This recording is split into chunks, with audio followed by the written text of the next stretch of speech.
You come from above. Like him. He will burn the world to find you. Who? The Conqueror.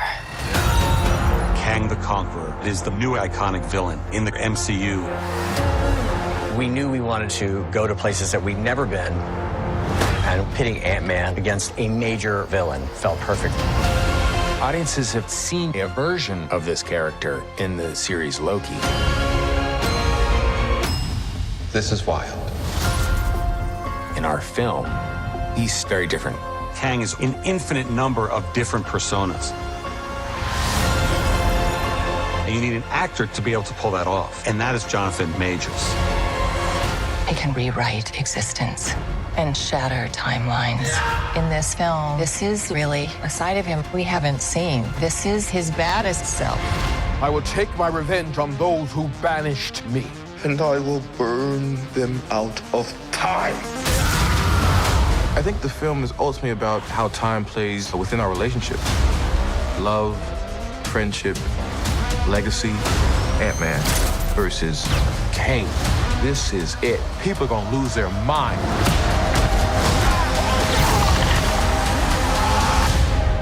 You're out of your league, Ant-Man. The Conqueror. He will burn the world to find you. On February 17th. If you want to stop what's coming, better hurry, Ant-Man. I don't care who this guy is. This is my fight. I'm coming for you! You think you can beat me? I am Kang!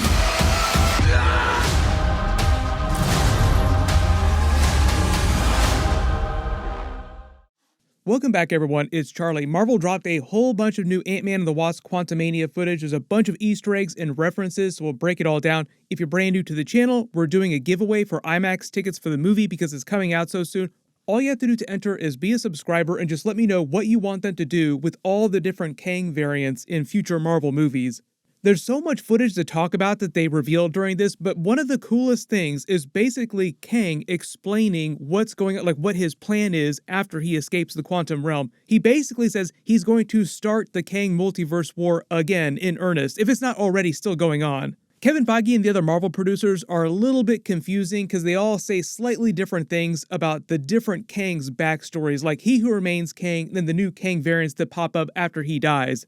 But during this footage, when he talks about being pissed off and going after the people that kicked him out, what he's referring to is the Council of Kangs. He's basically making it sound like he started the Kang multiverse war because this is meant to be the worst variant of Kang that we met so far and the one that started the Kang multiverse war in the first place. When he talks about burning the others out of existence, he's talking about burning the other Kangs' timelines down, basically erasing all the other Kangs, which is the Kang multiverse war. And it sounds like the reason why he was kicked out is because they just thought that he was too crazy. When He Who Remains version of Kang was talking to Loki and Sylvie explaining the whole backstory with the Kang multiverse war and why he did everything that he did with Alioth, the TVA, and the Sacred Timeline, he explained the full backstory of all the different Kang variants. Now, they all have slightly different backstories because there's subtle variations between the different variants, but they're all very similar in certain ways. They all start out on a version of Earth in the 30th century as Nathaniel Richards, and then slowly over time become the different versions of Kang. Now, these are all references to the comic book versions of the character, who go by a lot of different names, and we'll meet those different variants like the Rama Tut version of Kang, the Scarlet Centurion.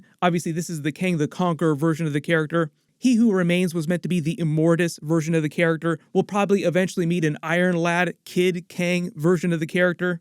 When he's talking about their backstory, after they discover the other universes, they form the Council of Kangs, and all the different variants are working together in concert to the betterment of each other's universes, sharing technology, and it's meant to be this very positive thing, like, yay, it was great for a while, until, Kang the Conqueror comes along and sees only other universes are places to conquer, and that's where we pick up with this variant of Kang the Conqueror. The way that Marvel and Kevin Feige talked about it, they say that Sylvie started the Kang Multiverse War 2.0 because when she killed He Who Remains, that allowed the timeline to reboot and basically everything played out again, but in a slightly different way, so the Kang Multiverse War played out again. Marvel hasn't been totally clear as to whether or not this Kang the Conqueror variant is from the new timeline, like the rebooted timeline, or if he was from the original Kang Multiverse War and just got trapped in the quantum realm and was protected from what He Who Remains did, getting rid of all the other Kang variants with Alioth. The way that Jonathan Majors talks in this clip, he makes it sound like he's from the original timeline, like the very first timeline when the first Kang Multiverse War played out. If it wasn't clear, the way the quantum realm works, it's protected from changes in the timeline and from things like the snap, for instance. So when He Who Remains went along with Alioth, eating all these other timelines and creating the sacred timeline, like the one timeline that we've been seeing across Marvel Phase 1, Phase 2, and Phase 3 until Sylvie killed him, it sounds like what happened is this Kang the Conqueror variant had been part of the Council of Kangs, then they kicked him out because he was too crazy and he swore revenge on them, that he started the Kang Multiverse War, and during that he crashed in the quantum realm. And as the Kang Multiverse War played out that first time, He Who Remains wound up winning by using Alioth and creating the sacred timeline, but all that time, this Kang the Conqueror variant was trapped in the quantum realm, basically on the sidelines. And while that was happening, when he crashed the first time, he met Janet Van Dyne, then tricked her into helping him try to escape until she figured out what was going on, then basically disabled his time ship by taking out this orb and hiding it. That's why he needs Scott Lang to, one, find it and then use his Pym particles to put it back in his special time ship here. I think what's going on is this giant spinning device that looks kind of like Shang-Chi's 10 Rings of Power because of the symbols on it. Those also kind of look like celestial symbols too, which would make sense. Kang using very advanced technology, the Celestials have the most advanced technology in the universe. It sounds like what Janet Van Dyne did is when she disabled his ship, she took that small power device, used her Pym particles to make it big so that he couldn't use it anymore. There's still a lot of questions there, like if Kang's so advanced, why couldn't he figure out how to recreate Pym particles? I'm assuming that they explained that during the course of the movie. But the big idea is that during the movie, Ant-Man is trying to sacrifice himself. Like they have all these clips where he says, "You thought that you could win," where he's taunting Ant-Man because there's no way that Ant-Man could beat him in a knockdown, drag-out fight. Like even if they didn't have their technology, Kang is just so much bigger. Like Jonathan Majors is swole compared to Ant-Man. And he does have all his technology, and Kang's technology is so much more advanced than Ant-Man's. One of the big things about the Ant-Man character is that he's meant to be a thief and surprise people, like the whole close-up magic joke with Jimmy Woo. Jimmy Woo is also in the movie. He's coming back. I'll explain him in a second. Ant-Man's one of those characters that nobody would suspect and winds up surprising you with really huge W's. He helped the Avengers use the quantum realm to basically bring everyone back, and he's riding that celebrity during the movie, selling books, selling merchandise, getting rich. So they're kind of going with that vibe during the movie with Ant-Man versus Kang. Like there's no way he's going to win in an actual fight, so he's going to have to surprise him with some big twist. In the big twist, it sounds like the way that Ant-Man is talking about it, he's going to try and sacrifice his life to prevent him from escaping. Even though we know Ant-Man will eventually come back for either Avengers 5 Kang Dynasty or Avengers 6 Secret Wars, like he will come back at some point, meaning that he will not die during this movie. They're probably going to wind up killing a bunch of versions of Ant-Man during this because you see many variants, like an army of Ant-Men, like there's an army of ants. That's the whole joke we're talking about. Time travel, variants, you have armies of ants, now you have an army of Ant-Men, a bunch of different variants. They'll probably kill a bunch of those off, like you see one die during the trailer. But the 616 version of Ant-Man will survive. I think that'll be one of the big teasers at the end of the movie as they build into Young Avengers with Cassie Lang. Like she'll escape at the end of the movie and will feel responsible for what happened to her father and will try to rescue him. But also as part of that, if Ant-Man isn't successful in sacrificing himself, it also means that Kang has to escape because he's going to be the version of Kang that they face during Avengers 5 Kang Dynasty. That's why they keep using the term dynasty in all the trailers. That's the other big thing Kevin Feige is hyping up here, like you've never seen a villain like Kang the Conqueror. We saw He Who Remains, but he's nothing compared to this variant of Kang. This one is meant to be way worse, the worst variant of Kang. I'm just really excited to see Jonathan Majors tear it up as all these different Kang variants. Like the one in Ant-Man and the Wasp Quantumania looks cool, but I can't wait to see all the different variants of Kang during Loki Season 2.